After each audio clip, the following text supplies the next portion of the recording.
Hello বন্ধুগণ, আমার সালাম ও ভালোবাসা গ্রহণ করবেন। অনেক ভগ্ন হৃদয়ে আজ আপনাদের সামনে হাজির হয়েছি।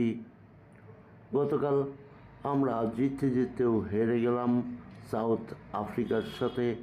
এখন বাংলাদেশ দলের এই বিশ্বকাপে কি দাঁড়াতে পারে অবস্থা, বাংলাদেশ দলের টিম সিলেকশন নিয়েও এক দুটি কথা তো থেকেই গেছে এবং আইসিসির আইন নিয়ে কিছু কথা বলার জন্য এই ভিডিও। দয়া করে আমার সাথে থাকবেন, আমার চ্যানেলটি সাবস্ক্রাইব করবেন এবং কামাল স্পোর্টস বিডির ক্রিকেট ওয়ার্ল্ডের শুভেচ্ছা ও ভালোবাসা গ্রহণ করবেন। আইসিসি মেন্স টি20 world cup West Indies and USA 2024 এর অনেকগুলি খেলাই হয়ে গেল এবং বাংলাদেশ দলের কি অবস্থান তাদের গ্রুপে, অর্থাৎ বাংলাদেশ দল তো এখন ডি গ্রুপে অবস্থান করছে এই টুর্নামেন্টে, সেখানে তাদের কি অবস্থা সেটি প্রথমে দেখে নিই। ডি গ্রুপের শীর্ষে রয়েছে সাউথ আফ্রিকা। তারা এই বিশ্বকাপের অন্যতম দাবিদার বলেই ভাবা হচ্ছে। এরপরেই রয়েছে বাংলাদেশ, এক খেলায় বিজয় এক খেলায় পরাজয় নিয়ে বাংলাদেশের পয়েন্ট +0.075। এরপরেই রয়েছে নেদারল্যান্ডস, তাদেরও একই অবস্থা, পয়েন্ট টেবিলে তারা কিছুটা পিছিয়ে রয়েছে। এক খেলায় বিজয় এক খেলায় পরাজয়, তাদের পয়েন্ট +0.024। এখানে বলে নেই নেদারল্যান্ডস কিন্তু ভালো খেলছে। গ্রুপের 4 নম্বরে অবস্থান করছে নেপাল, তারা একটি খেলা খেলেছে, পরাজিত হয়েছে। এরপর শ্রীলঙ্কা গ্রুপের 5 নম্বরে, দুটি খেলায় দুটিতেই তারা পরাজিত হয়েছে। নেদারল্যান্ড যে বাংলাদেশকে টপকে উপরে চলে যাওয়ার চেষ্টা করবে এ বিষয়ে এখন আর কোনো সন্দেহই নেই, যদিও নেদারল্যান্ডসকে হারাবার মতো যথেষ্ট সামর্থ্য বাংলাদেশের রয়েছে এবং নেপাল বাংলাদেশের সাথে খেলা রয়েছে, সে পিকচারে আসছি। সেই নেপালের বিশিষ্ট ক্রিকেটার লামিচানে ওয়েস্ট ইন্ডিজে আসবে, বাংলাদেশের বিপক্ষেও হয়তো খেলবে, কিন্তু লামিচানেকে আমি নেপালের হয়ে বিরাট স্তম্ভ হিসাবে মোটেই ভাবতে চাই না, যদি বাংলাদেশের টিম সিলেকশন এবং খেলোয়াড়রা দায়িত্বপূর্ণ খেলা উপহার দিতে পারেন। গতরাতে আমাদের খেলায় অধিনায়ক নাজমুল হোসেন শান্ত যেভাবে আউট হলেন আর যে সময়ে আউট হলেন তা নিয়ে অবশ্যই কথা থেকে যায়। সময়টি ছিল 9.5, অর্থাৎ ব্রেকের ঠিক আগের বলটিতেই।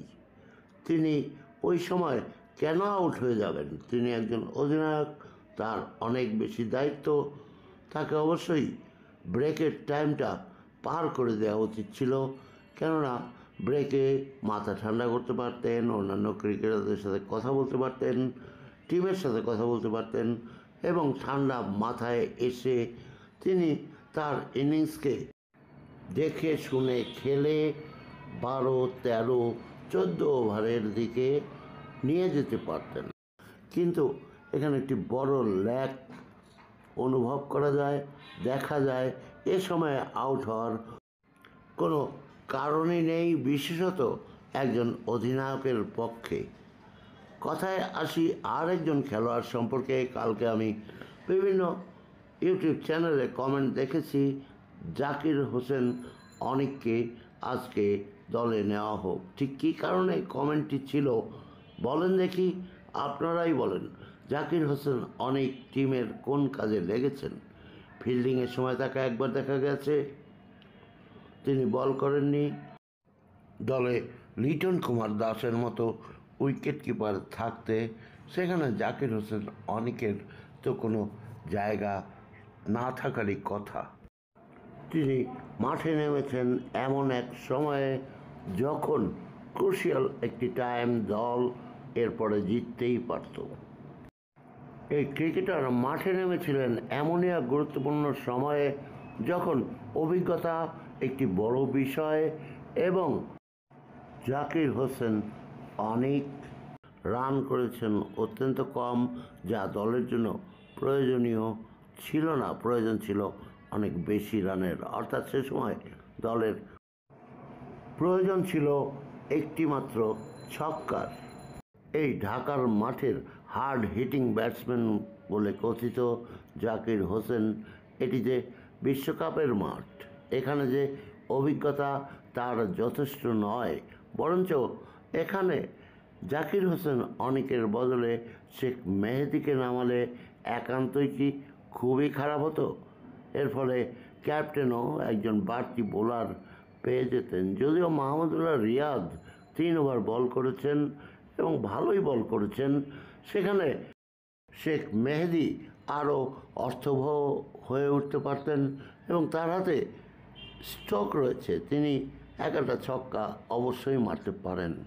কাজেই টিম সিলেকশন নিয়ে কথা বলার তো সুযোগ থেকেই গেল। আমি জানি না আমাদের গর্ব সাকিব আল হাসান কবে বা ফর্ম ফিরে পাবেন, কবে রান পাবেন তার ব্যাটে, আর কবে বা উইকেটে দেখা পাবেন তার বলে। দোয়া করছি সাকিব আল হাসান যেন ফিরে আসেন অতি সত্বর। বাংলাদেশ দলের ফিকচার অনুযায়ী আগামী 13 তারিখ বৃহস্পতিবার খেলা রয়েছে নেদারল্যান্ডসের বিপক্ষে এবং 17 তারিখ সোমবার খেলা রয়েছে নেপালের বিপক্ষে। এই দুটি খেলাই বাংলাদেশের জন্য অত্যন্ত ক্রুশিয়াল। এ সময় সকল খেলোয়াড়কে মাথা ঠান্ডা করে ফিরে আসতে অনুরোধ জানাচ্ছি, আহ্বান জানাচ্ছি। খেলছেন হৃদয় দুর্দান্ত, খেলছেন মাহমুদুল্লাহ রিয়াদ অত্যন্ত ভালো, মুস্তাফিজুর রহমান এবং তাসকিন আহমেদ, এই দুজনকে নিয়ে আমার তো মনে হয় না কোনো কথা বলার প্রয়োজন রয়েছে। খেলছেন তানজিম সাকিব অনেক ভালো। কাজেই আর 2-1জনকে, অর্থাৎ সবাই তো আর প্রতিদিন ভালো খেলে না, এর মধ্যে দরকার আরও 2-1জনকে যারা দলের রানের চাকা ঘোরাবে। কেননা ওয়েস্ট ইন্ডিজের পিচে খেলা হবে অন্যরকম, আমেরিকার নিউ ইয়র্কের এই পিচের মতো নয়।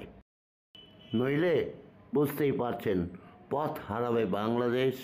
T20 বিশ্বকাপে পথ হারাবার পালা যেন সামনেই রয়েছে। এটি বাস্তবতা, এটি মেনে নিতে হবে। এবার আসি আম্পায়ার স্কল নিয়ে।